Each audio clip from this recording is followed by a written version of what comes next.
Good morning, good afternoon, good evening, Black women around the world.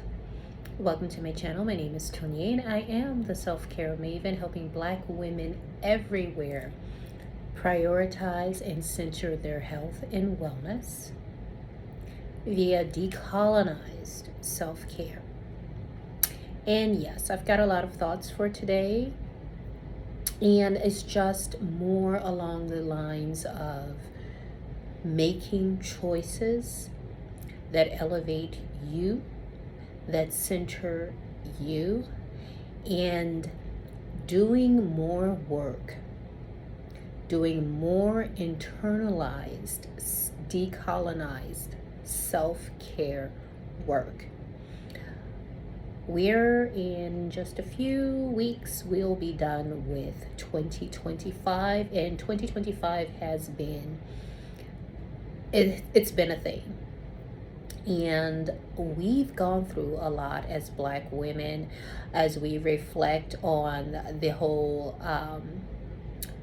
year and what came about after post 2024 elections, and how I did as well make the conscious decision to go full throttle in terms of centering myself as a Black woman and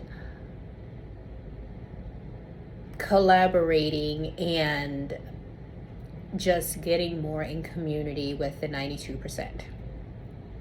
And that is Black women resting, Black women opting out of the matrix, Black women opting out of quote unquote Black excellence, because I have issues with that as well.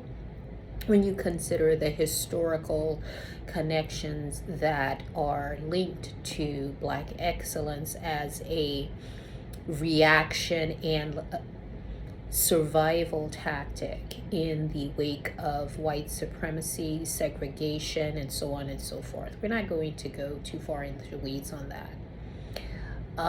This is a sobering conversation today, or rather my thoughts, because I have been pushing more and more internally regarding decolonized self-care.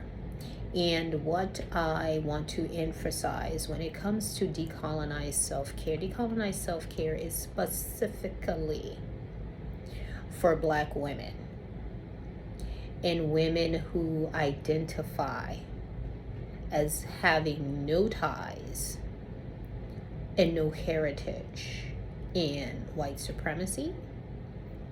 You are a woman of color. Let's put it that way, part of the global South, the global majority, if you will. If that is you, and you are a Gen Xer, welcome to the party. Now, having said that, this is a space that is specifically for Black women, where we talk things all related to decolonized self-care as the context, but we also talk about travel, wellness, navigating society and under patriarchy, misogyny, and all of those systems that we intersect with as Black women and women of color as well, and how we can thrive and not just survive and be unpunishable, undomesticated. Unpunishable, I'm borrowing a term from, I believe her name is Ashanti. She's an awesome creator on TikTok. I'm not sure if she's on YouTube, but I believe her name is Ashanti, and she talks about being an unpunishable woman. She's a Black Brit, and she's awesome. I believe she's Ghanaian too, but don't quote me on that. But she talks about that, and a lot of our discussions and a lot of our perspectives intersect and are in agreement. She talks about being an unpunishable woman. I talk about being undomesticated and unapologetically a practitioner of decolonized self-care. Now, getting back to what's going on now, this is the end of the year, and I really think it's important that we start to seriously, given what's happened, if you live in North America, if you are, on this side of the world, there are a number of things happening socially, politically here in the US and the surrounding territories. And I say surrounding territories because the US impacts a lot of what happens on this side of the world as well as outside of the world. That's just a fact, regardless of whether it's a failing empire or not, regardless of whether or not it's going through its own extinction burst. More than likely, the total failure of the American empire probably not happen, at least in my generation. Now, having said that, when it comes to decolonized self-care as a Black woman, there's a lot of work we need to do. One, we need to make decisions about what our blueprint for our decolonized self-care is going to look like.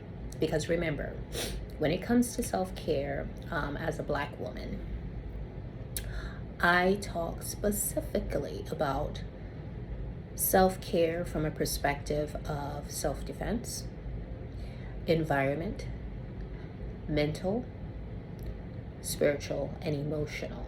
Why? Because decolonized self-care is about alignment. It is about reclamation. It is about liberty. It is about wholeness. And in order to be whole and truly rooted in who we are as Black women, as Black people, we must reconnect with our roots. We must reconnect with our ancestral lineages and more.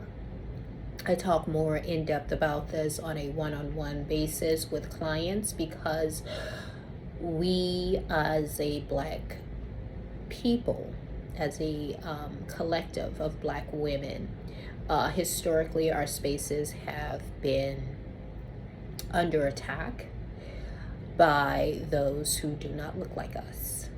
And so this is a season where a lot of us have awakened and are continuing to awaken to the fact that we must now actively and aggressively protect our sacred spaces. And that particularly refers to our spaces of healing, reclamation, and community. Gatekeeping is a thing, and that is in full force for the foreseeable future. There will be no invites to the cookout. There will be no open doors. There will be no invitations, invitees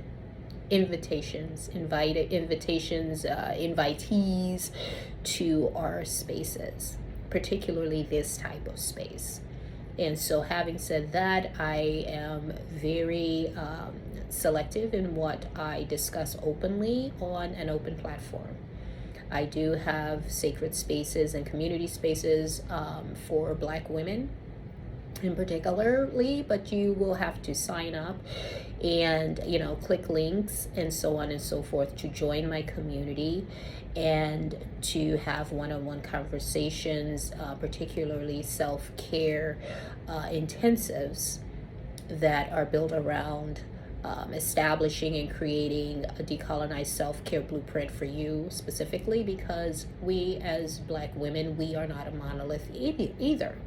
We have different needs, different situations that require different decolonized strategies that need to be created and implemented in order for us as individuals to thrive and beyond survival, and that we need as a community that ties into our communities as well. And so back to what I was saying when it comes to making decisions for 2026 in the context of decolonized self-care. If you're a Black woman, considering your current state, this is the season to fully commit to thriving in 2026. And in order to do that, as a Black woman, especially if you are a woman over 40, you're a Gen Xer, and you want to level up and you want to opt out of the matrix as a Black woman, it is time you create that list. And part of that list, we're going to have 5 things for 2026 that you as a Black woman needs to consider if you want to thrive in 2026. Number 1, what does your decolonized blueprint look like? It's number 1. Number 2, what do you see for yourself in 2026? 3, what things do you need to leave behind in 2025 as you proceed into 2026?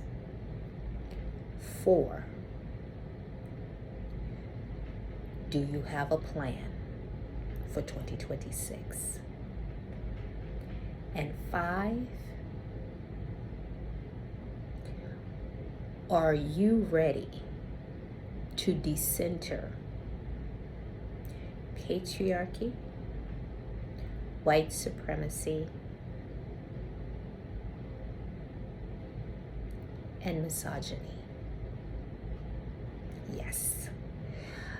These are some powerful considerations for you going into 2026 that you are really going to need to ponder and strategize around if you want to thrive in 2026 as a Black woman. I know it's a lot. I know it's a challenge, but it's necessary. And anybody that's telling you that you can put all of that on the back burner, that you got other things to do, that you can ride this out, look around. Things are changing, not just here in the US, but globally. And if you as a Black woman, knowing historically and generationally that we have always been the most vulnerable populations, that have been the most marginalized, victimized, but also relied upon for our labor, you should know that 2026, y'all, 2025 was nothing compared to what's coming in 2026 if you don't get yourself together. I'm not trying to scare you. I'm not trying to frighten you. I am concerned, and I'm concerned about myself, but I'm concerned about us as well. And we as Black women have got to do this work. We have got to close ranks, and we have definitely, like I said, put a permanent ban on invites to the cookout. Our cookouts as a collective, as Black women. That means no men are invited.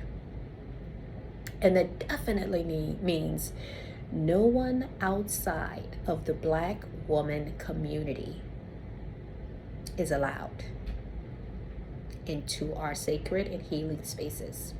No, no, no, no, no, no, no, no. Those invitations are permanently suspended, banned. And I will be talking more about this in the next live. I know I didn't do one this Sunday. A lot going on this year. It's been super busy. For most of you who follow me, you know that I do work in healthcare on the laboratory side of things. And it's been an interesting and super busy season. A lot of what's going on in the healthcare arena is not being told in mainstream media. That's why a lot of medical professionals have had to go to social media to spread the word and do what they're supposed to do in terms of informing the public about what you need, what actions you need to be taking in order to stay safe and healthy. There's a lot coming down legislation wise in the healthcare industry that will impact a lot of folks. And so these are all interconnected. When I gave you those 5 points to consider in order to thrive in 2026 as a Black woman. And I need us to dial in and lock in. So having said that, this is Tonya, Self-Care Maven, helping Black women everywhere decolonize self-care. Till next time.